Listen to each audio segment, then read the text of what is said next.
nari mbayeho mu buzima bw'ubukene bitewe n'iyo lockdown twagiyemo, nta kazi mfite, nta hantu nkura amafaranga yo kuba nakemura utubazo two mu rugo tw'umuryango, ugasanga ari ubuzima bugoranye.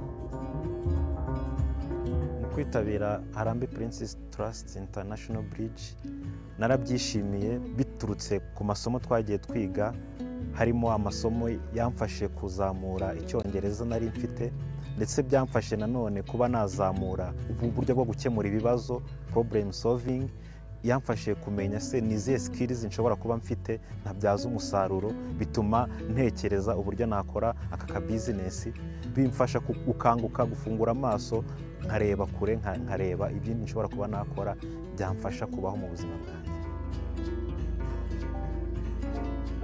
Business ntiragera ku rwego rushimishije kuko ndacyatekereza uburyo nayagura. Nafashije umudamu mwigisha uburyo bwo gukora izi plastic wear bags, nawe araza aranyegera turakorana ku buryo noneho ibasha gukura, nkaba nafasha abaturanyi, nkaba nakwigisha abandi bantu muri community bakaza bakamfasha, twe twashinga n'uruganda ku buryo noneho yaba ari business ifatiye runini igihugu cyose muri rusange.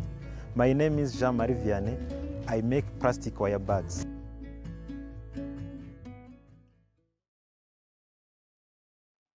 Hello, I'm Will Straw, CEO of Prince's Trust International. We were founded in 2015 by His Royal Highness the Prince of Wales to tackle the global crisis in youth unemployment, building on 40 years of experience in the UK. As you saw in the film, our mission is to empower young people to learn, work and thrive. We do this through programmes and interventions focused on education, employability and enterprise, which are now in 13 countries around the world. And last year we supported over 10,000 young people worldwide. I'm delighted to welcome you all from 22 countries around the world to today's webinar in partnership with the Commonwealth Secretariat and Commonwealth Youth Forum on supporting young people into employment following COVID-19. You will have heard, I'm sure, that the Commonwealth Heads of Government meeting due to take place in Rwanda in June has been postponed, which is disappointing for all involved but unavoidable. Nonetheless, we will be sharing the outcomes of today's conversation with the key decision makers in the Commonwealth as they prepare for the rescheduled meetings. You all join us today with the pandemic sadly raging around the world. While young people have been less vulnerable to the severity of COVID than their parents and grandparents, the effect on their education and livelihoods has been devastating. According to UNICEF, 800 million children worldwide are still not fully back in school, and double that number have faced some disruption to their education. Millions are expected never to return to the classroom. And more than 1 in 6 young people have stopped working since the pandemic began, with youth unemployment running well ahead of broader trends. So today we want to examine how we can best support young people back into employment following COVID-19. We're interested in the role of government, what business can do, how young people can improve their own prospects, and the outcomes that we want to see from the Commonwealth Heads of Government meeting once it's rescheduled. Now, in your sidebar, you should all see a couple of polling questions for you to consider. There is also a Q&A section where you can pose a question to our panelists, who we'll be hearing from shortly. But we wanted to start today's webinar with a youth-led discussion. So I'm delighted to introduce 3 young people from around the world who have been deliberating with their peers on these questions. Beatrice Ayanamiye from the Digital Opportunity Trust, based in Rwanda, Merlin Fernandez from Teach for India, and I understand that Tyra Chase from Keys House in the UK has been struggling to make the technology work, but we'll hope to bring her in a bit later if we possibly can. So let me please kick off by introducing Beatrice. Over to you, Beatrice.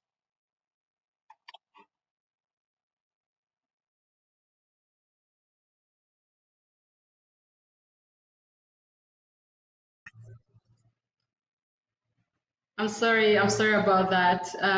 My name is Beatrice Ayinkamiye and I'm calling in from Kigali, Rwanda. I'm here representing DOT, Digital Opportunity Trust. It's an international organization based in Ottawa but works in over 6 countries and has reached up to 25 countries develop community leaders and social innovators. Today I'm here to represent myself, DOT Digital Opportunity Trust, as well as other youth that I've been working with in collaboration with Digital Opportunity Trust. So today I'll be representing or presenting the findings and also recommendations from a co-design session we recently had with youth from 4 countries, Uganda, Kenya, Ethiopia, and Rwanda. And these findings and recommendations revolve around 4 questions that we sat and thought about. The first one is how the role of government in supporting young people into work post-COVID. The second is what businesses can do to support young people in work. The third is what young people can do to improve their job prospects. And then the fourth one that we think is very big for us is what we hope the forthcoming Chogam Youth Forum outcomes should be, but now that it's been postponed, but we hope it's going to happen whenever it does, what we still will hope to get from the forum. So I'll take a few minutes to touch each of the 4 questions, and please let me know if I go over the 5 minutes. I hope I can get maybe the extra 1 minute again to fill in whatever I'll have left out. But yeah, speaking to the first question, what we really hope the government can do to support young people into work post-COVID is that what we have seen all over the world is that COVID has really exposed some of the gaps within our systems, and we think it's the role of the government to fill in these gaps for all, and especially for the youth. Speaking of maybe the youth who are in school, whether it's formal or accessing informal education, we hope the government can provide digital skills and tools to help the youth be able to have services, whether online or offline. And this includes providing the digital skills first, but also the tools. And this can be to up to maybe given free smartphones, for example, for youth in education in rural places, or even subsidized in a way that maybe if a youth needs a certain digital tool, then they can get it through a program that allows them to pay small by small, because a lot of the youth do not have the financial means to really afford these technologies. We also hope that the government can redesign or design education curricula that reflect the needs of the current world, or the world that COVID has brought to us. We also hope that there can be platforms that encourage participation and also that are very inclusive in the way that we approach program design, because youth come from different walks of life. For starters, there are youth who live in camps, for example. The youth who live in camps have challenges that are different from youth who live in other types of communities. The young women living in camps have different challenges from others, but also even other than that, we believe that co-design or starting with the people that programs are designed for is important. So we hope that government can really include the youth at all levels of design of programs. We also hope that the government can support the private sector to be able to support youth. This can be by simplifying business registration, for example, creating incentives and also enabling entrepreneurship environments for the youth, and also focusing on supporting social enterprises, because the youth really right now, and also the youth at DOT, for example, are really focused on finding solutions that bring impact to their communities. So we hope that there could be a focus on supporting these particular initiatives coming from the youth. Now, going to what we think the businesses can do, we hope the businesses can promote and reduce employment barriers for the youth.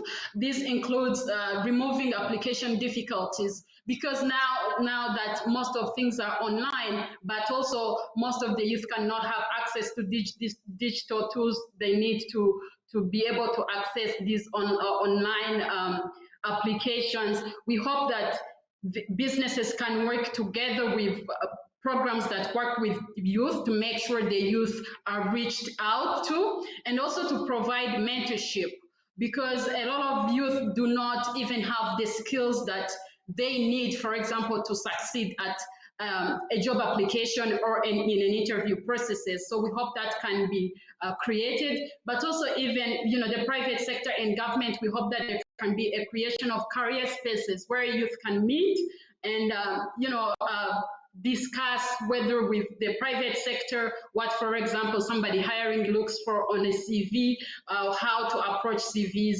etc. We also hope that work conditions can be improved for the youth.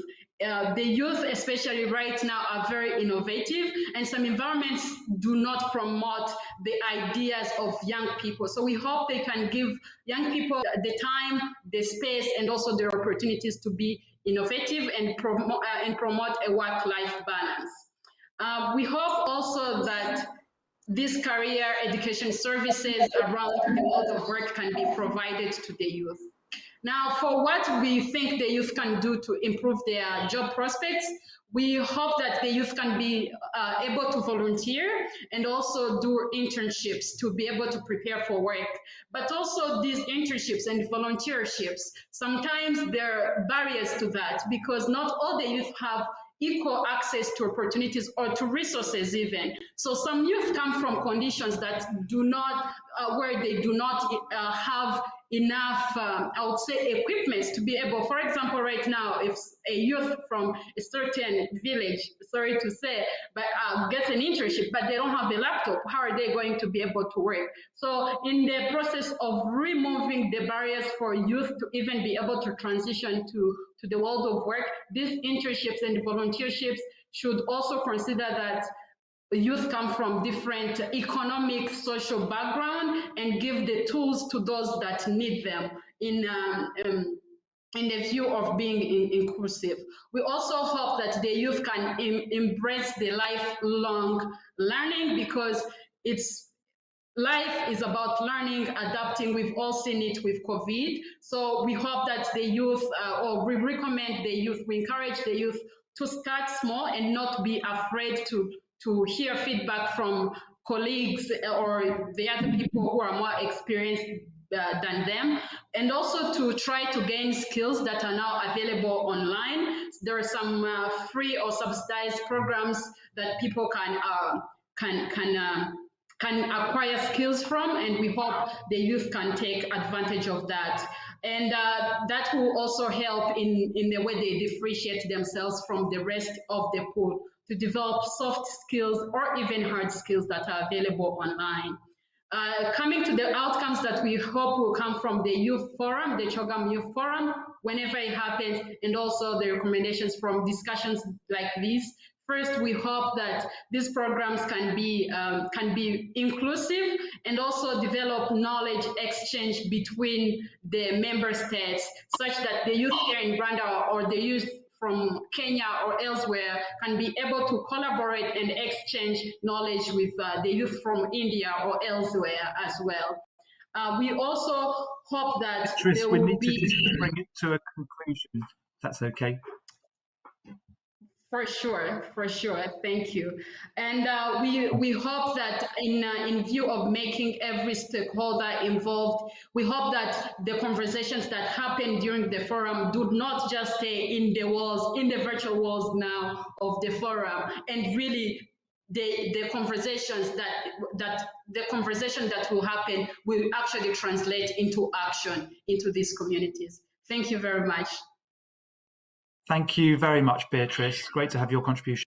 I'm delighted that Tyra Chase from Keys House in the UK has made the technology work for her. And Tyra, over to you for your contribution. Hi, apologies for the delay in my technology. Is everything okay? Yeah, we can hear you great. So please do carry on. So, as asked this question, I thought about it on the scale of how it would affect me personally, first before kind of exploring how it affects the youth. And I think the way that young people can improve their chances in employment, first of all, is having a better perspective of what they can expect from their employers. I think if we adopt a ground where the employer and the student can work together, because I feel like as we progress, the youth of today are becoming very innovative, meaning that they're coming from a place of creativity and it actually works rather than having it stay stagnant in some of the types of styles of work that are presented at the moment. There could be some roles as well that could promote growth of that student to evolve in the workplace, and that could be anything through training programs to on-the-job training. I think is very important. I also think that being able to diversify and being able to put people of in a on a pedestal almost, to show youth that you can really get to a place of success without education, without needing the necessary tools. You can get there and giving routes for them to explore that. So I think that's very important. I also think that focusing on well-being of the youth. A lot of the youth have come from a pandemic that has really opened their eyes in terms of life, in terms of where they're coming from, and they might experience things that they never experienced before. And this mental health, this could be home life, and a lot of things right now are questionable for youth. And I think that we need to be able to put them in environments that they can grow and explore those feelings. And I think if we do that from the start in terms of well-being, I think that would help a lot of the workplaces getting the best results out of the youth that they are employing. I think we are the future. I also believe that it's important for us to home into our possibilities and what we can do and what we can create. So I do think that and I think that if we put in training programs, I think if we focus on what the student is asking for, some students are actually asking for help to harness their talents. That could be anything between music to gaming to computers. I think if we listen more to youth and what they actually want, we can actually put in place some training programs to harness their potential, but also explore it a little bit more. And I think by doing so, keeps the more of the youth, the employee, to be to a point where they would want to work with organisations. And I think if we do that first, that we could bridge the gap between both. Thank you very much, Tyra. And now let me bring in Merlin Fernandez from India, and just start by saying, Merlin, how much everyone in India is in our thoughts at the moment as we see the images on our TVs here in the UK and around the world, the COVID pandemic. But over to you for your reflections, Merlin. Thank you so much, Will. Hi, everyone. I'm Merlin Fernandez from India, representing Teach for India. Teach for India is a non-profit organization which is working towards providing excellent education to all children in the country by building a movement of young leaders who work towards achieving educational equity at all levels of the system, be it the classroom, be it the community, be it school system, the private sector, and within the government ranks. Currently, we have about 4,000 leaders who are impacting 33 million children across the country. So quickly shifting gears, I will spend a couple of minutes summarizing the discussion we had during the pre-panel. We were a group of 6 Teach for India alumni across 2015 and 18 cohorts with backgrounds in engineering, arts, economics, and currently working within the education sector to inculcate the 21st century skills in children and adolescents through technology, art, coding, and the likes. So we started off the discussion with defining what employability meant to us, and just in the context of our country, we have a population of about 1.3 billion, with more than 30% who are below the poverty line, and there's a large informal sector. So for us, I think employability was linked with survival and basic sustenance. And throughout the conversation, the reference population was low and middle income families, as that is the category we work for. So we spoke about the challenges faced by the youth, and there were two particularly which stood out. One was that when it comes to employment, the background of the youth, which includes your economic background, the caste and the religion you belong to, it really affects access and exposure to employment opportunities. We've seen that youth from low economic backgrounds are unable to just break the chain and secure employment outside of what has been passed on to them from the previous generation. And this problem is just compounded by the narrow mindset of many employers who are very uncomfortable with extending, let's say, a job offer to a first generation graduate. The second challenge, which we discussed, was about the lack of foundational skills, which include, and the 21st century skills, which include problem solving, courage, curiosity, critical thinking, interpersonal skills, which are essentially built during your school time. But that there's a severe lack of that for most of our children here, which leads to a gap in work readiness. So this led us to reflect, and given all of us have been educators, so I'd love for us to reflect it from the point of the education system, and I'll frame it for you. So India currently has achieved universal primary enrollment. However, almost 50% of the children, they drop out post-primary grade, and only 10% make it to college. As a result, we've seen that there is a skills gap, which leads to creation of a large informal sector. Currently in India, about 90% of the workforce is employed in this sector. In the recent years, and especially post-COVID, even college graduates are failing to secure employment due to lack of relevant opportunities or lack of work readiness for 21st century work. And the COVID-induced digital divide has exacerbated this learning gap that existed earlier.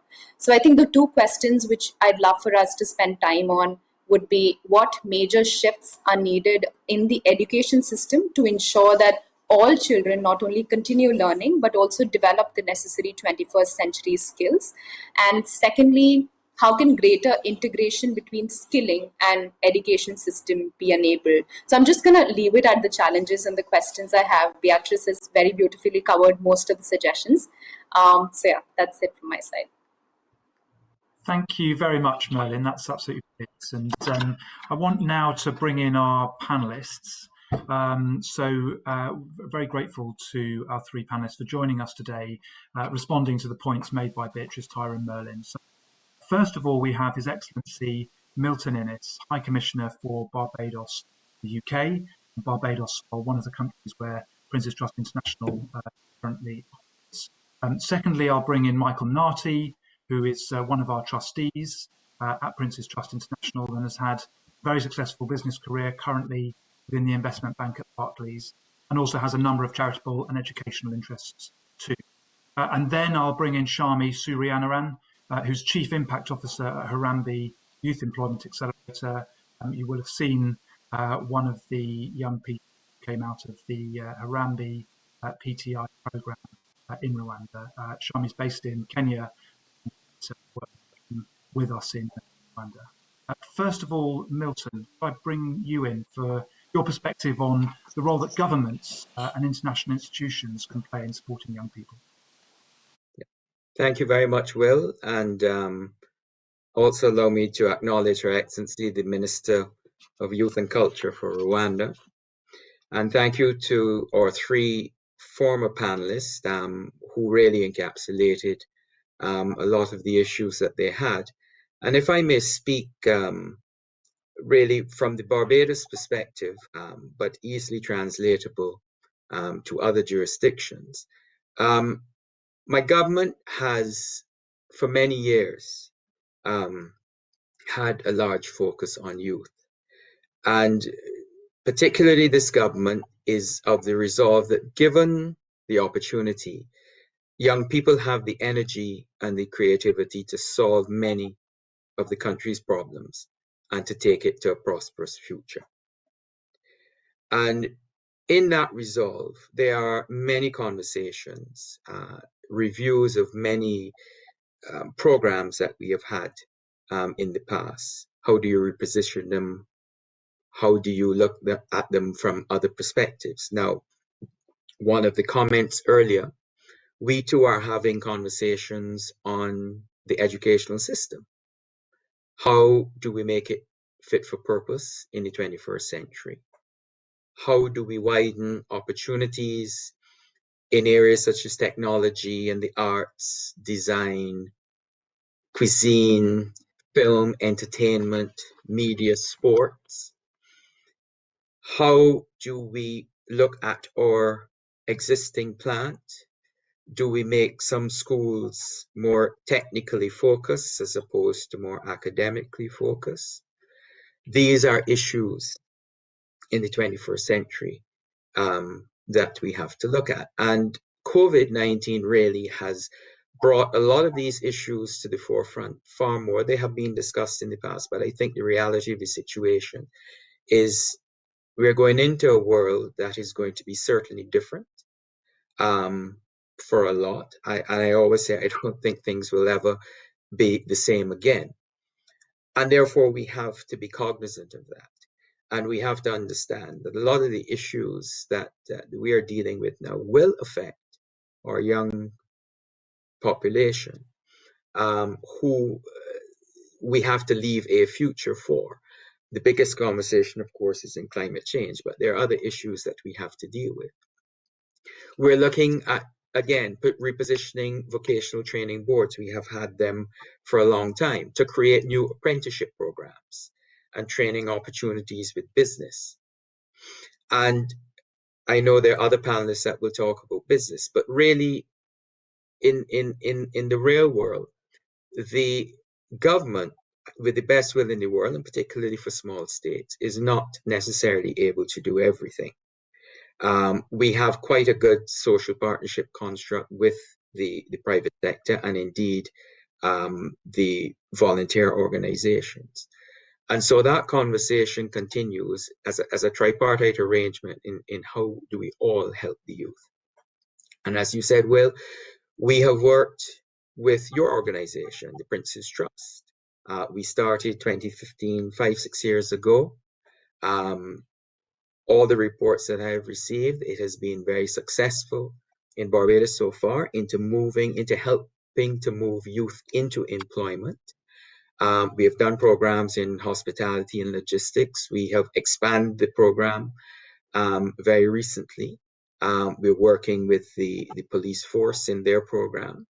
And we also have other programs with the Defence Force, which look at at-risk youth and how do you give them a sense of purpose? How do you give them life skills? Other skills that have been around for a long time. The Duke of Edinburgh Award scheme has been very successful in Barbados for many, many years in bringing those life skills. We're looking also at creating initiatives through government of youth to be involved in voluntary community service. It is one of the things I must confess in my career that I always look for in CVs, because it shows a commitment to broadening your civic engagement, just as we expect businesses to show corporate social responsibility. It's one of those areas that allows you to expand, to understand the world we live in. How can we help? How do we mentor ourselves? Because ultimately, youth must also mentor their own. We must also be able to help each other. What this government has done, in fact, my government in particular, is we have involved young people in national decision making. And we have started by putting them on some of the government committees and statutory boards to get their involvement in the running of the country.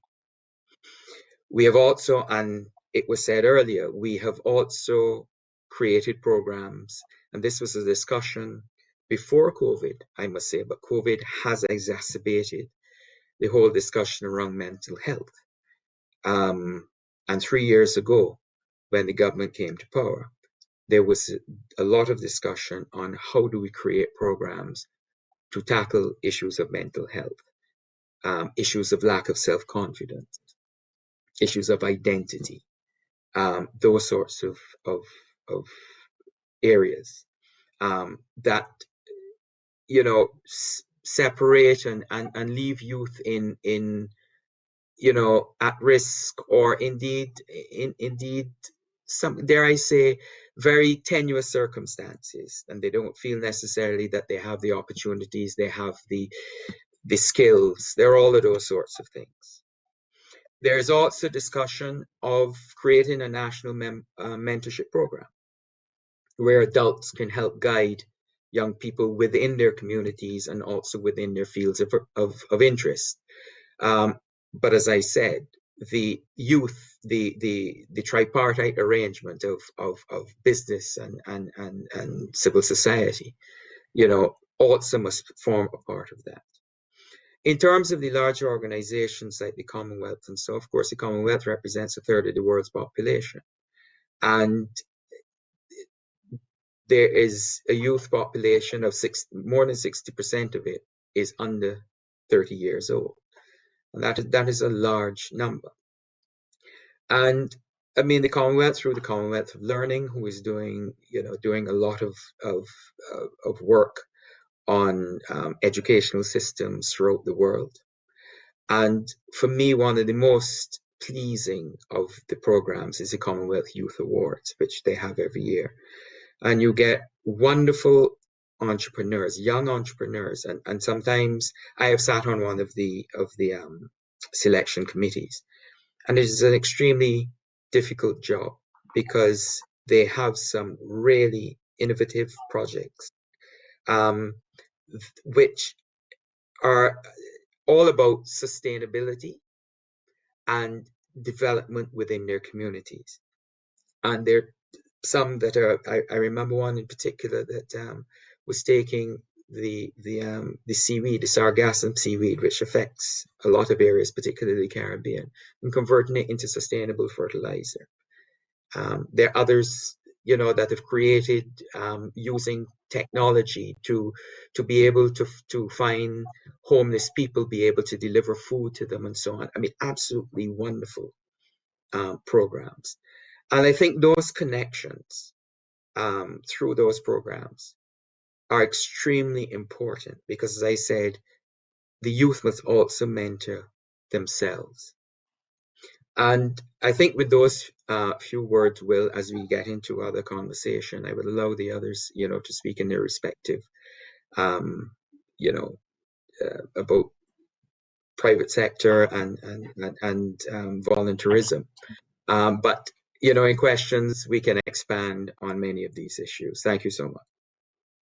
Thank you. Thanks very much, Milton. And let me now bring in Michael Narty to give a perspective from business.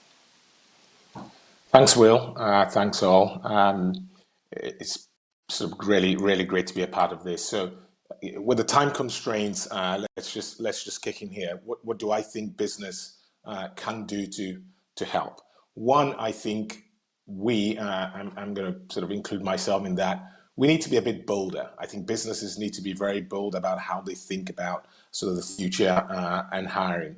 Currently, you know, we go to the same old universities, we hire the same types of people who've studied the same types of degrees. And I think we need to start thinking about changing that. I think we've made some progress, but we need to sort of go further and recognize that we can find loads and loads of hidden jewels if we look for them. So I think that's a very, very important thing that we need to do. I think we need to then think about apprenticeship schemes. I mean, some of the young people on the call talked about the fact that not everyone went to university, not everyone went to the same university. So I think just thinking a little broadly about who we bring in, I think will be sort of very, very important.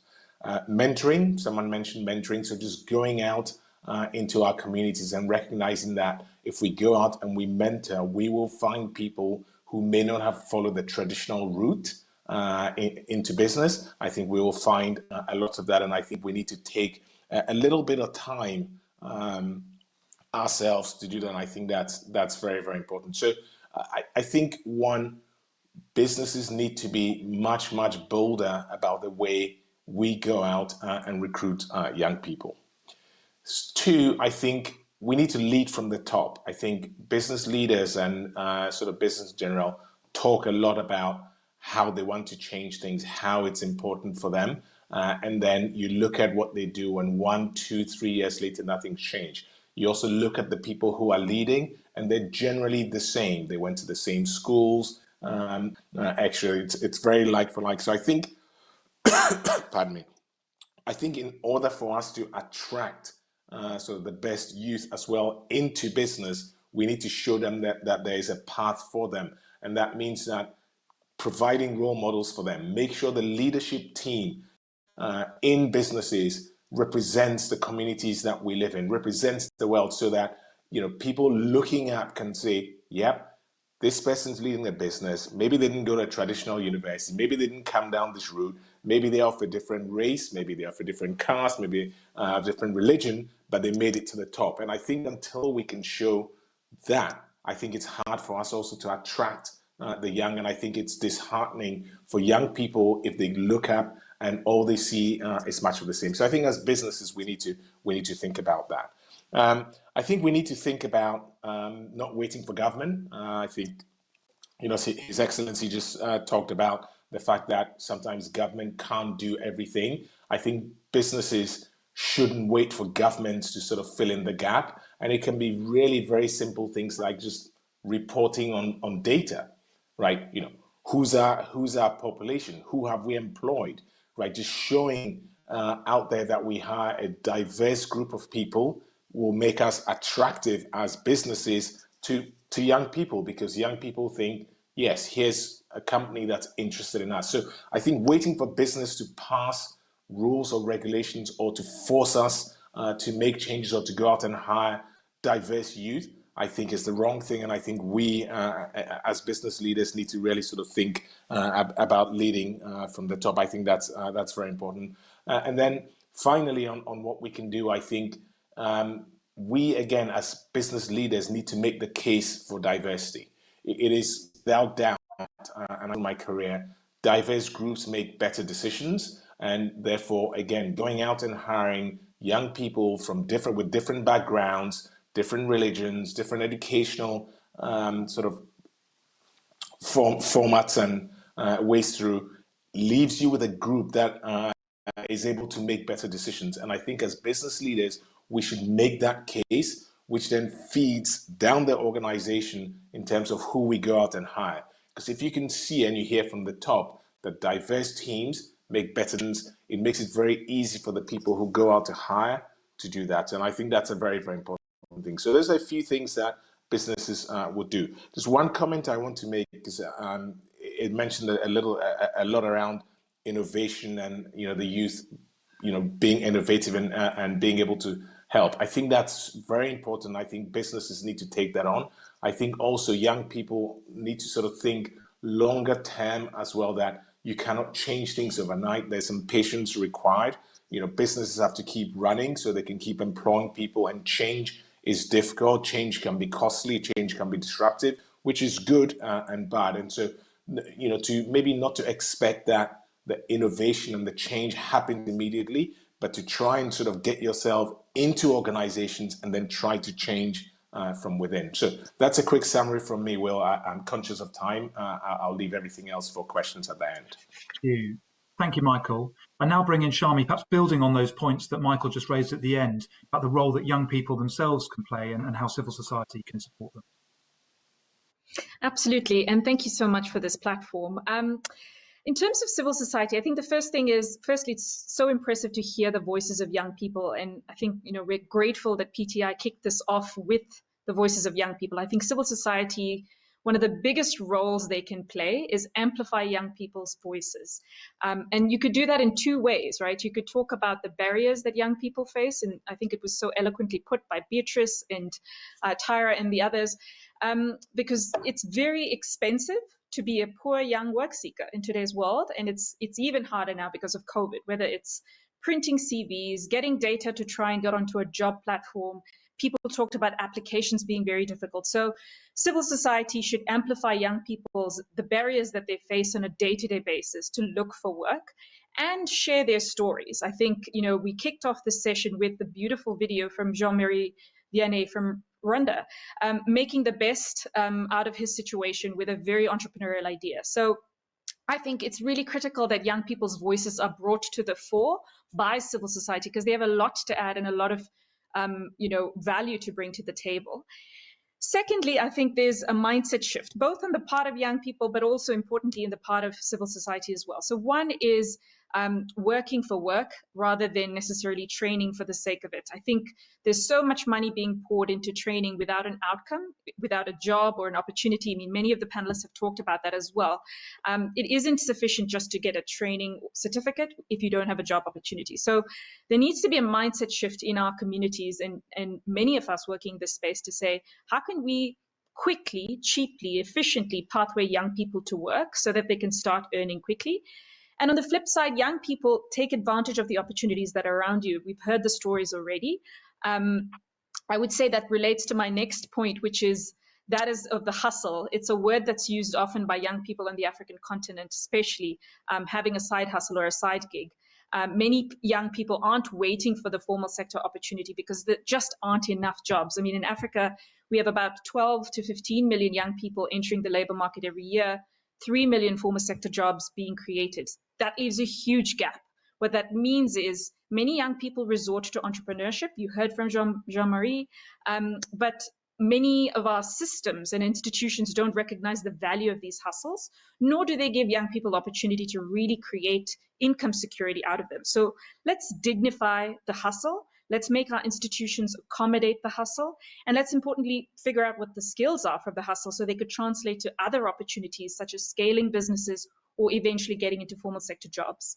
The fourth thing that I just wanted to emphasize, and it's echoing some of the other points, using a sector-based lens to create jobs, but putting young people at the heart of that. So Harambee in Rwanda, for example, has partnered with the business process outsourcing industry and the Rwanda Development Board to try and showcase Rwanda as a top destination for offshoring work. And Rwanda actually just about a month ago picked up a big award for a future destination for customer service and offshore delivery. I'm talking call center jobs, etc. And I just want to give you an anecdote here. A CEO of a major call center industry company came to Rwanda. I think he made a decision to invest in Rwanda, possibly because he met a young woman named Marilyn, who runs a catering business, who pivoted her entire career during COVID because she couldn't get a formal job, but she started a catering business. And he was so impressed by her entrepreneurship that he considered seriously making an investment in the country for call center work. So I do think a sector-based approach and working in partnership with employers to put young people at the heart of things will bring new jobs to the different countries. And maybe the last point, which is, summarizing some of what my colleagues have also shared, is working in partnership. I mean, we can't work alone, either civil society or government or private sector. We have to work together. And I think I just want to paraphrase a quote I had heard by the CEO of the MasterCard Center for Inclusive Growth, which is, if you need to go deep, go with community organizations. If you need to go wide, go with government. If you need to go fast, go with the private sector. But if you need to go far, you have to go together. So with that, I'll hand back to you, Will. Thank you. Shami, thank you so much. And I think today we are going far by bringing all together the different sectors. I'm going to bring back in our youth representatives. We're short on time, so perhaps I could come to each of you just for a minute each for any reflections or questions that you might have for the panel, starting, Beatrice, with you. Thank you. Thank you. My reflection, it was great to hear from the other three panelists representing different sectors. And I will echo what the last speaker just said, the importance of working to partnership. And I'll speak as a youth, but also as somebody who is currently now working with DOT, and also somebody who has benefited from a scholarship from MasterCard. I've seen these organizations really try to bring youth at the center. And again, to repeat what others have already said, there is nothing that will be done for the youth without the youth. So we really want everybody to involve the youth at every level of decision making, of policy making, and also at the level of implementation even, and also encourage the youth again to start small, look for mentorship around, look for opportunities for growth, and also really help these youth implement their ideas, because it creates opportunities for the youth, but also for the greater communities where the youth live. Thank you. Thank you very much, Beatrice. And now Tyra. Hi there. Amazing hearing from all the panelists. I just quickly wanted to ask, is there anything like an ideal kind of, youth that you would like to bring forward, if that makes sense, in terms of what would their characteristics be like, in terms of just being willing to progress and learn? Because if they are willing to progress and learn, is that an ultimate match, or is there anything else in their self-development that they will still need to do, to again bridge that gap? Thank you, Tyra, and finally, Merlin. Thank you to all the panelists. I resonate with a lot, but I think something that I resonate with the most is when His Excellency spoke about his government creating apprenticeship programs with businesses. And I feel that that should be adopted by government, because that really helps the youth in mapping the skills they have to the skills that are needed at work and sets them up for success. On the other hand, I was also reflecting that, if you are in a certain apprenticeship program, it gets you ready for that particular job. So how can we also start thinking about getting them ready for economic mobility, right, from job to the other? So those are my thoughts. Thank you, Merlin. Before I bring in the Honourable Minister, we'll just go back to our panellists, and perhaps I'll just try and summarise a question for each. So, Your Excellency, Milton Innes, we've had a poll running during this session asking about the role that government can play, and the most popular answer is ensuring that schools teach skills that are relevant to the world of work. And obviously, that's come up from a couple of our speakers. You touched on it in your remarks, but this is a common theme that we hear. What role do you think governments can really get this right in terms of the skills that are taught in schools? And is there a role that organisations like the Commonwealth can play in sharing best practice? Well, I mean, as I had said earlier, we have to recognize that, and let me use myself as an example. I mean, when I was at secondary school, one's focus was very much on doing, either sciences or arts as you thought of your career, a career that, you went to university, you studied, you worked at. We go forward 40 years later, and the world has changed considerably. And what would have been considered, as not necessarily desirable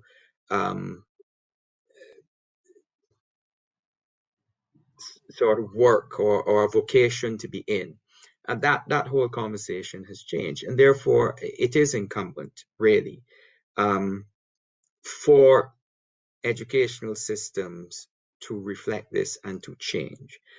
We know very well of the Finnish system.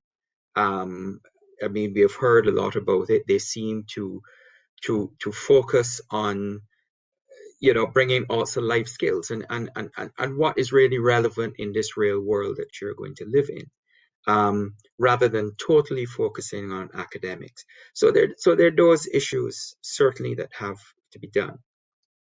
In terms of the Commonwealth, perhaps they have to be slightly more broad-based. I mean, as I said, I know they are providing a lot of education and education to particular sectors that are at risk. As some of our panelists have said, they don't necessarily have the same resources, and therefore they have a sort of trying to bring a leveling role in trying to spread as much of that as possible. But again, like I said, there are sometimes limitations, and there are far more opportunities now. Certainly, the resource we're using now, we're online. Far more opportunities now for young people to engage and get those other skills. Again, through organizations, through volunteer organizations who do a lot of these things as well. So I think the short answer is yes, they have to do it, and we have to do it quickly. because we have 20 years, 21 years now nearly have gone of the 21st century, and the problem has to be stemmed. And we have heard from our young people, and each country and each continent has its particular issues that they have to sort out individually, but across the board, there's nothing like education and preparing the young people for world of work, and everyone should have access to education. This is one of the Sustainable Development Goals as well, and these need to be fulfilled. So I think if that answers your question, Will, thank you. Thank you, Milton. Michael, before I pose a question to you, just so everyone knows the polling result on what the role business can play, the most popular answer by some margin, I think 3/4, said more and better apprenticeships. Michael, I wanted to ask you a question from Gatabatsi in Rwanda, who's asked what support can be provided for young social entrepreneurs to run businesses and then employ other people. So perhaps moving from the role of employers to entrepreneur. Slightly difficult. I mean, businesses have shareholders and they're answerable to their shareholders. And so they go out, they hire people to come into their businesses to grow. Now, I think what most businesses should be doing, I work at a bank, and certainly it feels to me like we should be setting up as, if you listen to the young people, the world is changing. His Excellency just talked about when we grew up, I went to secondary school, I went to university, you had a career path in the arts or the sciences. Today, that's not happening. And I think right now, we probably don't provide enough, of a fund or help to young people who want to take another path. And I think it's something that we as businesses should think about, as a bank, rather than just lending to, corporates. Maybe we should be establishing, entrepreneurship funds, entrepreneurship lending programs. I think if you think about some of the large corporations, maybe setting up, small parts of their businesses that have digital labs or investment labs. And I think we need to be a little bolder about the way we think. I don't think we're there yet, but I think that's the only way we can really prove ourselves to be useful to entrepreneurs rather than people who have gone through the traditional route. And it's very, very possible as well, I think, in terms of benefit for us as businesses, is that some of these entrepreneurs may build businesses and then come in or fold them into sort of larger, more established organization in terms of better ways to do things. So I think it's a very good question. I think the answer is we probably don't provide enough, but I think it's certainly something that we should focus on. And actually just hearing this question makes me start thinking around what I can do and how I can influence people within my organization. Thank you, Michael. I'm bringing Shami now. We have another question from the audience, from Gary in India, who's asking how young people can regain these important years that they've lost during the pandemic, not just the work, but also life, the health, the education, and so on. And I'd also be really interested in your reflections on Tyra's question about what an ideal youth looks like, if it's possible to say. So let me take Tyra's question. Tyra, I think for me, I think it's about what a young person can bring. I don't think there is any such thing as an ideal youth. I do think that it's, there's different opportunities that are suited to different young people. And I think we at Harambee particularly believe that there's no mold that you have to fit into. I think the molds that we've all been taught to value, like CVs and grade point averages and maths marks, etc., they work for some jobs, but they don't work for everything. So I do think it's about actually figuring out what you're capable of and bringing that best self to the labor market and figuring out what opportunity in the labor market suits your best self. So for me, there is no such thing as an ideal youth. I do think there's some cross-cutting skills that are helpful, 21st century skills like communication, confidence, an ability to tell your story, etc. But I strongly believe that every young person has huge potential, and at Harambee we really believe in the mantra that young people are the solution, not the problem. And so for me, it's about how do you unlock young people's potential to actually access the myriad of opportunities that exist in the labor market. And then the second question regarding how to make up for this lost time. So I guess there's two parts to it. On one level, I do feel like this past year has been a reset. It hasn't necessarily been always a loss. I mean, yes, there have been deep losses, both in terms of lives lost and time lost and learning poverty. But it has been an opportunity for us to really reconfigure what it means to do work differently. And what I would hope is that young people, that the risk isn't entirely placed on the young person to figure that out, that our systems, our governments, like, both His Excellency and Michael have been saying, that we figure out a new way of working, because recovery post-COVID isn't hopefully a return to the status quo, but a reimagining of the status quo, such that this past year is not seen as a loss, but rather a huge opportunity to reflect on how we can make things better, whether it's through remote work, through gig work, whether it's using more opportunities to design institutions that can take on shorter, sharper skilling paths, etc. So it's not quite an answer to your question, Gauri, but I think my answer would be, let's not use it as an opportunity to reclaim what's lost, but really reimagine what the future could look like, because I think it's a huge opportunity for us to pause, reset, reflect, so that we rewire the entire system to a different status quo that actually values young people and puts them at the heart of all of the systems we work in.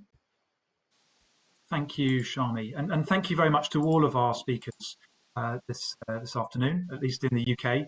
I'm delighted now to be able to welcome Honourable Minister Rosemary Mbabasi, the Minister of Youth and Culture in Rwanda. Thank you so much for taking time out of your busy schedule.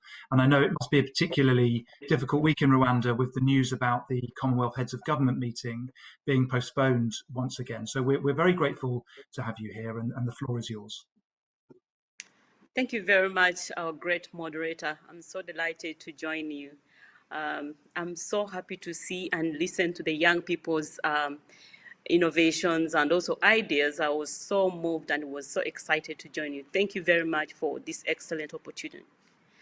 Excellency High Commissioner for Barbados to the UK, dear CEO of the Prince's Trust International, the invited speakers from the private sector, our great speakers, the young people across the world, and all of you have joined us to make this event a colorful event. Thank you very much for joining.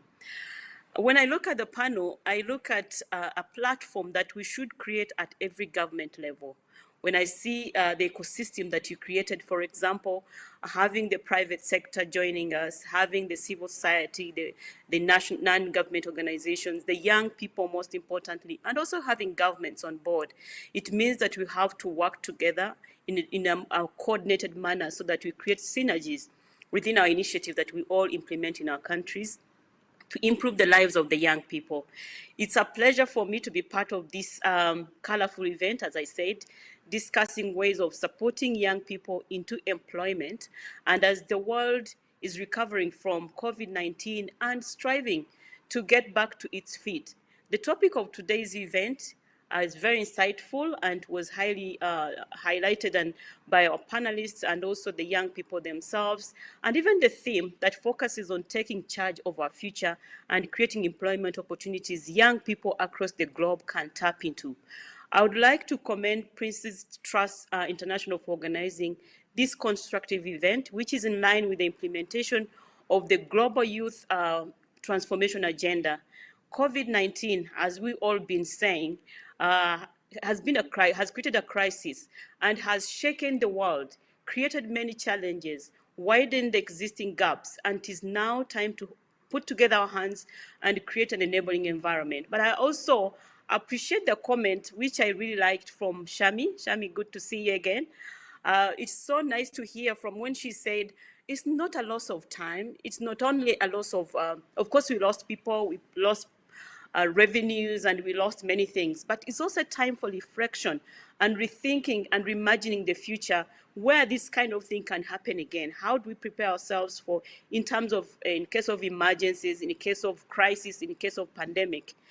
If we come back to our topic of discussion, as I said, yes, COVID has been the biggest challenge of our time, but how do we move on and move positively? The International Labour Organization report of January 2021 has indicated that in 2020, the world recorded 114 million jobs lost, which is relatively higher than 2019, of course, for obvious reasons. In real terms or in relative terms, employment losses were higher for women than men. And also it was more higher for young people than older workers. These are not just numbers, but adults and young people who found themselves unable to cater for themselves and their families. It is important for the world to devise a joint approach and create employment opportunities for everyone with special focus on young people, because as the report showed, among young people, they are most vulnerable. And we need to also devise mechanisms as governments to ensure that we have a coordinated approach in terms of solving these challenges that we face on a daily lives for the young people. In terms of policies and strategies to address these challenges, they include, but not limited, if I can take an example of Rwanda, which has given an opportunity to young people in terms of governance, participation, like His Excellency mentioned that Barbados also gave opportunity to young people to take position and have responsibility in taking policies and taking responsibility or being part of the discussions on policy mechanism or policy discussions. Rwanda also has decided to put young people at the forefront, being responsible for their future, because over 70% of our population, like most of African countries, they constitute young people below 30 years of age. So if you don't plan with them, if you don't plan for them, I don't know what you would be planning for. So in the whole discussions on all that we do as interventions, we tackle both supply and demand value chains. One, the most important and critical one is access to skills that are relevant to the labor market dynamics. I had young people, Fernando's and also Beatrice from Rwanda, they were talking about skills, skilling, reskilling, upskilling. It was about discussing about how do we reskill our young people, how do we skill them to match with the labor market dynamics, and also rethinking education and training to solve problems of the future rather than focusing on the challenges of yesterday. The second area of focus in terms of skills, we also focus on vocational training in Rwanda to ensure that young people graduate, at least they come out of school with the tangible or hands-on skills that can enable them to acquire a job immediately, and also have soft skills that can help them adapt and think critically. The second component that we think widely and have been implementing in partnership with different partners is civic engagement and nurturing young people to have the right attitude. Attitude matters. Attitude that sees challenges into solution. Everything will not be provided by government, like His Excellency Ambassador mentioned earlier, that yes, government has a role to play, yes, private sector has a role to play, yes, the parents and the civil society as well has a role to play, but majorly the attitude that sees challenges into solutions, the attitude that I can do it, going an extra mile, active participation rather than being a spectator. All this can change the young person into someone very responsible in the community. We have seen this with the young people we call youth volunteers. They constitute over 1.2 million in Rwanda, and only almost 500,000 young people were actively on ground as volunteers, going from markets to tax parks to hospitals in places where many people meet. And they've been providing information for everyone to know about COVID and how you can protect yourself. Such ownership at early age, such responsibility doesn't consider age. It just considers the attitude, the right attitude that the young people should have. The third component that I would also want to talk about, besides access to skills and civic engagement, is encouraging digital skills. I had young people raising it as an issue. The digital skills will enable young people to ensure that they match with the needs of the labor, because everything is automated. Everything we do is online, including our meeting today, has been enabled online. If it wasn't the case, we'd be disconnected. So everything is now online. Offline, you're off completely, but you have to be connected all the time. And getting connected is to search for opportunities. Many jobs are coming up online. So the skills, digital skills, are very critical for the young people to be relevant and up to the task they have to adapt and keep relevant. The fourth is nurturing entrepreneurship. If we talk about employment, we are looking at young people who can also create jobs. Of course, create jobs for themselves and also creating jobs for others. We have seen in Rwanda, even Africa in general, MSMEs, micro and small enterprises, are creating over 80% of jobs. And those jobs are the ones that create revenue and incomes for families and households. So encouraging our young people, nurturing entrepreneurship, and the perspective of an entrepreneur is to turn all the barriers into a stepping stone. While government and development partners and the civil society and other partners shoulder a responsibility of creating an enabling environment to support young people also should be looking at opportunities they can tap into. I can give an example. In Rwanda, we have programs under Business Development Fund that supports young people. We have been diversifying products that we can provide for young people, including recently where we launched programs of micro leasing schemes. The small equipment that you can have and it becomes a guarantee. Instead of asking for a house as a guarantee, a collateral for someone to access finance in the bank. So we have created a window for young people and women, and we have included products like micro-leasing schemes, and we provided a youth resilience fund to support the small businesses of young people that collapsed during COVID-19 pandemic, but also supporting other businesses that have come up during COVID. We have businesses of young people that came up during COVID, like e-commerce now has been booming in Rwanda. Many companies registered, most of them are for young people. At the farm and industry level, of course, subsidizing farms to stimulate youth employment is very critical, where governments can provide incentives to companies that provide career development opportunities to young people, and many more others. And also tackling school to work transition challenges by creating more paid voluntary opportunities for young people. And also this would focus on those groups of young people we call NEET, the transition from school to work, not in employment, not in training, not in a job. So they are not anywhere that you can find them. And this is becoming bigger during COVID as we recover, and more strategies. We are looking at how we can tackle this challenge, working with the private sector, working with the government through internships and many more other programs. In conclusion, I would like to thank PTI for inviting us and also commend them for empowering young people through capacity building and the efforts in youth employment promotion in different countries since 2015, as they rightly said. Very recently, the government of Rwanda and Prince's Trust International entered into a partnership to develop employability skills of Rwandan youth through existing youth centers across the country. And so we look forward to strengthen this partnership, which we believe will benefit a big number of young people to prepare them for the future. We were unfortunate not to have you in Rwanda this June, but I believe that when situation improves, we'll be happy to host you, and we are ready to host you. Thank you very much, and keep well.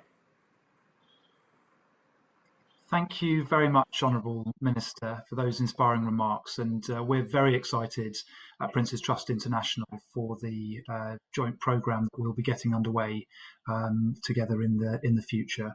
And also very much looking forward to visiting Rwanda again when the Commonwealth Heads of Government meeting is rearranged. It'll be my fourth trip to Rwanda. It's a country I love very much. So I'm very, very looking forward to visiting again. Can I say thank you also to all of our speakers today, Tyra, Beatrice, Merlin, Shami, Michael, Milton, and the Honourable Minister as well. I think that concept of moving positively, which the Minister mentioned, is absolutely the right one to conclude with, and moving positively together. There's clearly many different aspects to how we tackle this issue of youth unemployment coming out of the pandemic.